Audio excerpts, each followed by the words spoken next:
gosh, oh my gosh, holy crap, that ending! Wow.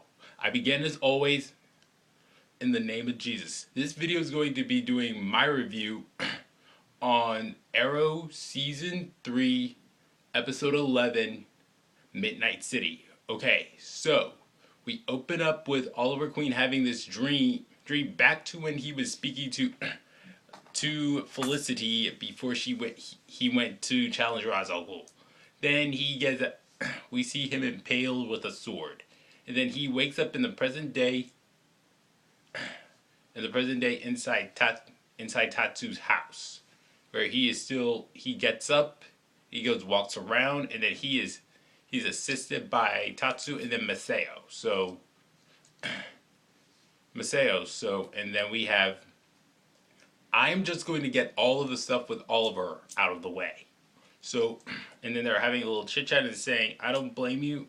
He feels guilty for what happened back in Hong Kong. So I'm just thinking to myself, like, what happened in Hong Kong that he blames himself for? And that's probably has to have something to do with why he's in cahoots with the League of Assassins now. So, anyways, we go back to then. Anyways, few members of the League of Assassins arrive at his house. Arrive at Tatsu's cabin, and they told him that they were there. Ra's al Ghul wants the remains of Oliver Queen's body, and that they didn't find them. And they said nothing there. They go look around, and then there's Tatsu makes a noise, and then they go both of them, Masao and Tatsu, just kill all of them.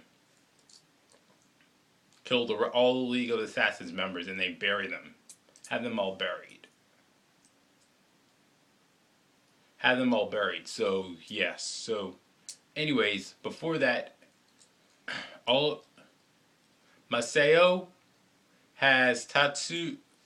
says that he is going to have. He decides to takes a knife and puts it to his throat. It seems like it pierces him or something, or I don't know, but it's still good. So, anyways. Those were really good. It was nice seeing him bond with, seeing Masao and Tatsu bond with Oliver. I'm hoping that Tatsu has warmed up to him, because the stuff that she did with him in the flashbacks was the cold attitude towards him in the flashbacks was getting a little, I didn't really like. Anyways, in the flashbacks, this is not a normal thing. I'm just go through the flashbacks first, because the twist at the end is priceless. Too priceless for me to go to the flashbacks after I go to what's happening in Starling City. Anyways, Starling City, and not Starling City, but anyways, in the flashbacks at Hong Kong, they track down China White to a club that is just merely a front for their triad. So there they go meet with her. And out comes Tatsu in the flashbacks, and then she gives over and then Masao gives over some mind controlling vial to her. I don't know. And then China White says, just kill them all. And then what leads next is to an amazing fight scene and chase scene between those two, where they knock out some of China White's men, and they go after her. And also Masao said something about this is something that Amanda would have predicted. So they go after her. They rescue Tatsu, but China White gets away. They need to go. And it was great seeing Masao, Tatsu, and their son together. And then Masao and Tatsu says thank you to Oliver. Hopefully that's a sign that she was starting to warm up to him. So, anyways, that's the stuff that's all for the stuff for the flashbacks and the stuff with Oliver. So, back to Starling City. We have things in Starling City are getting worse, and things are getting darker. And then next, so we go to so anyways, a girl's running down the street, and one of Danny Brickwell's thugs is after her, and then all of a sudden comes Black Canary, aka Laurel Lance, and she fights him, and she gets her butt kicked, and then it takes Roy Harper rescuing, and Roy Harper as Arsenal has to come out and rescue her. So they go back and they're like, both Diggle and Roy are like, you are untrained and you are not your sister. And she's like, don't you even think I know that? So meanwhile, Felicity is still adamant about not helping out Ray Palmer with his little atom suit. So anyways, both Detective Captain Lance, not Oliver, Detective Lance, Laurel Lance, Ray Palmer, and Felicity Smoke meet up with the mayor at City Hall, I think, talk about what to do with Danny Brickwell's crime.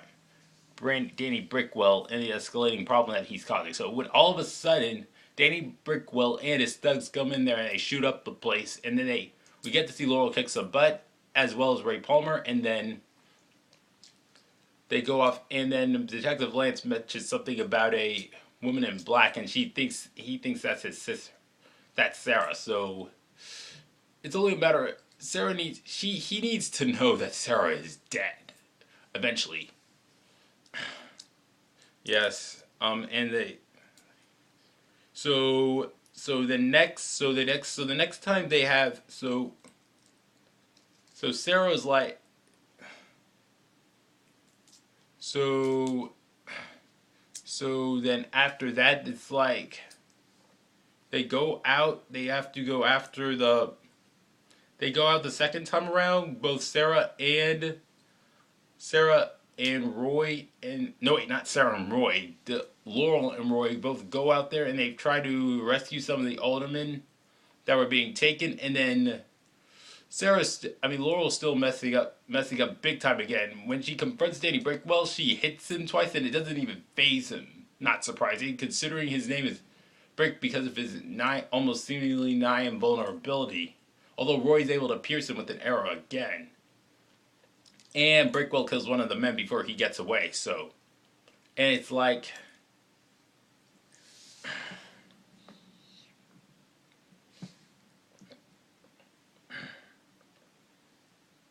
And then it's like. And then they were going to. They need some help.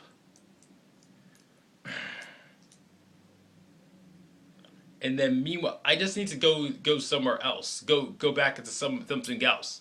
Merlyn is checking up with Thea.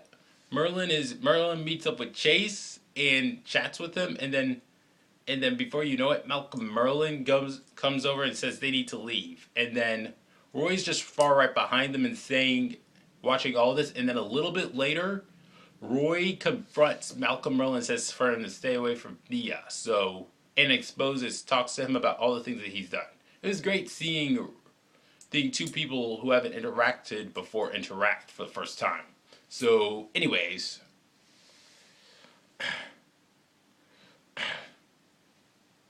They go back to Laurel's just feeling like quitting, and then they just realize that. And then before that, there was a little scene between Felicity and Ray where Ray says, I think I've been going down this wrongly. I think I should focus on protecting people I love instead of avenging Anna. And he clarifies that by meaning protecting Felicity. So, and that prompts her to go down to meet up with Laurel and saying that who says that she feels like she needs to just quit trying to be the Black Canary, which her sister was. And it feels like Felicity's like, this is our mission now that Oliver's gone. So. And then they go back down to the Arrow Cave, and they decide we're back in on the case. Just when it seems like Diggle's about to quit. So, anyways, Diggle meets up with, before, I think somewhere in between there, Brick says that he wants all the policemen evacuated, or else I think all the aldermen are gonna die. So, this is when he meets up with the mayor of Starling City, Captain Lance, and Ray Palmer. So, and it's like, and this leads to a epic climax where where Ray's helicopter is used by Diggle to go help kick there, go rescue two of the aldermen, and then they go into there and they kick. And in the meantime, we get an excellent action scene where Roy as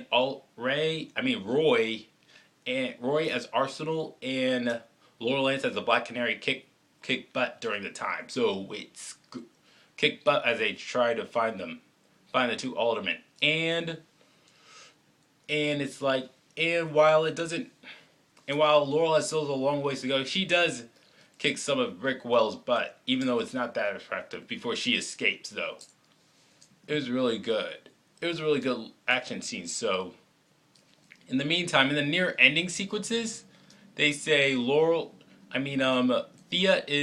Malcolm's trying to get Thea to pack up because he feels that Ra's al Ghul is after him, and then she refuses, and then at the end, near the end of the episode,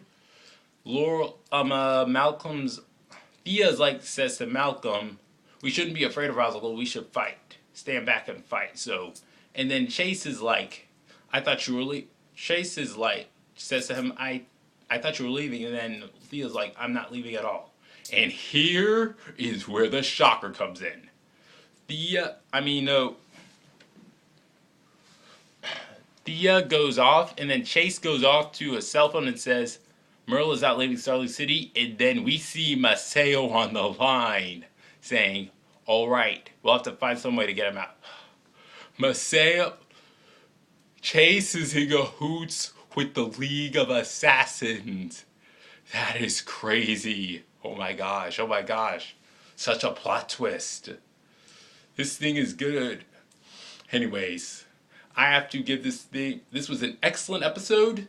I will have to give this thing a 9.2 out of 10.